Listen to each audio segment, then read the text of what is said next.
Programming made possible by Kentucky American Water. Visit Lex, horse capital of the world.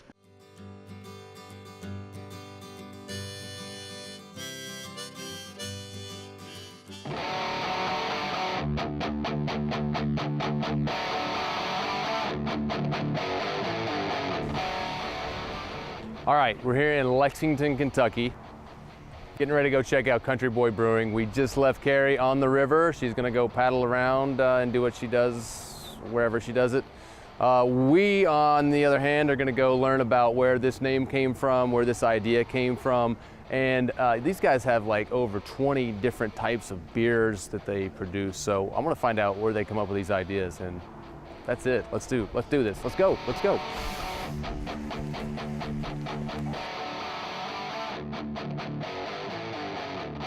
Kyle! The Ace. What's up, buddy? What is up, my man? How are you, my friend? Grab a seat, brother. Every day's an adventure. I can't complain. No doubt, man. I think I know where we're at, but I want you to tell us. Welcome to the tap room at Country Boy Brewing here on Cherry Avenue in Lexington. Oh man, this is the place. This is where the magic happens. Where it all started, right here, my friends. You know what I love about this is that you guys, you've got some tried and true brews that you always have up here on the menu. For sure. And then you've always got something new. Like it changes all the time, and that's what's amazing about it. Thank you for that. You know, the reason we really got into this and got into home brewing to begin with is the experimentation side of it.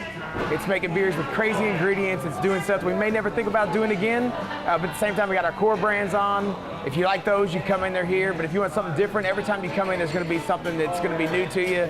The board's always going to be constantly rotating, and it's fun. What's your role in this? Where did you come into play on this, and how did this even come to be? Yeah, so myself and one of our partners, Nathan Coppage, we lived in Japan for 3 years teaching English. We had a blog called Good Beer and Country Boys, writing about craft beer in Japan in English. And so when we came back to Kentucky, we hooked up with one of our other partners, Jeff Beagle, and Nate's brother, Evan.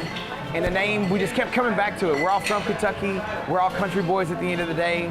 So let's just not overthink it. Let's create a brand, and we'll call it Country Boy Brewing, because that's who we are, and we like to make beer. So it just came together so easy, and some of those times, you can't buy that type of story because it's real.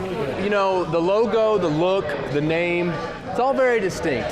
You know, there seems to be something to names and branding with this. It's extremely important. When people drink the liquid, they want to have something that's delicious because the beer is first and foremost. But at the same time, you got to have a story behind it. You got to have a personality behind it, and you got to have some fun with it too. So for us, we enjoy the names we name our beers. They add character to the liquid. So whether it's Cougar Bait or Shotgun Wedding or Amos Moses, or some of these fun names we come up with, they add a character to the liquid, and they represent us a little bit. You know, where we take ourselves serious in the sense that we take our business serious, we take the taste and quality of the liquid serious, but at the end of the day, we're just making beer, man. This isn't brain surgery. We're making a liquid that makes people happy, so we try to have fun with it. You guys don't just name beers, you actually make them. We make them here right on site. Make them here right on site. Absolutely, right across the wall. I think through the door. Behind me? Yeah. That's where it all happened? You want to check it out? Dude, we got to check it out. Can we check this out? Let's go check this out. Yeah. All right, grab that brew. Oh, if you don't mind. After you, yeah, let's do thank it. you, sir. Come on.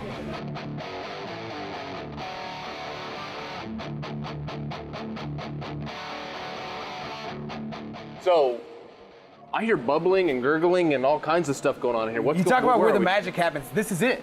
We're standing right in the middle of the brewery right now at Cherry Avenue, right on the other side of the wall from the tap room.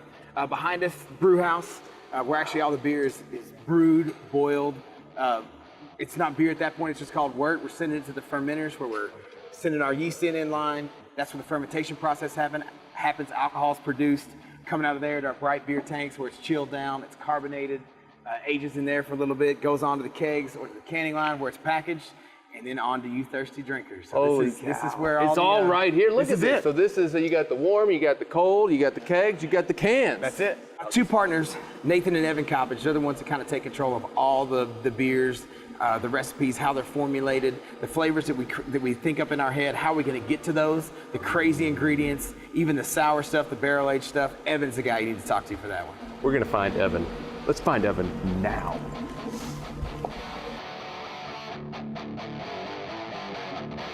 So my name is Evan Coppage. My official title is owner and head of brewing operations at Country Boy Brewing.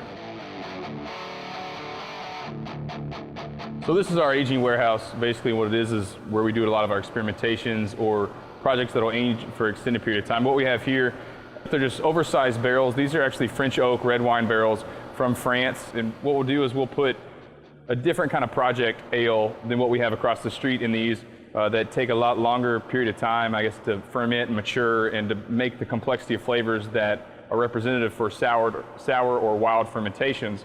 So we'll age anywhere from 6 to 24 months. It all depends on what flavor profile we're going for or what brand we're trying to go for. And a lot of this, what we put in these barrels won't be like, this is going to come out a certain brand. A lot of these are blending stock, and we trying to make a bunch of different flavor elements. Yeah, we'll go check it out real quick. So this is our foeder, and a foeder is basically a classical kind of fermenter before stainless steel was invented. And this one is all American oak. It's the only foeder manufacturer in America. They're in St. Louis, Missouri, but we talked to them, and they kind of made this specifically for us. I got a couple, I guess, modifications, that we wanted, so we'll be able to use it a lot better. But basically what it is for me is I use it as a blending tank for all of our sour production. So anything that's going to go to extended aging will go through this foeder. The Europeans, whether it's France or Belgium or Germany, have been doing this for hundreds of years, and they still don't have all the science down as far as what's being produced, what's responsible for it, what's the timeline for it all. And so for me, it's an unlimited site of continued experimentation.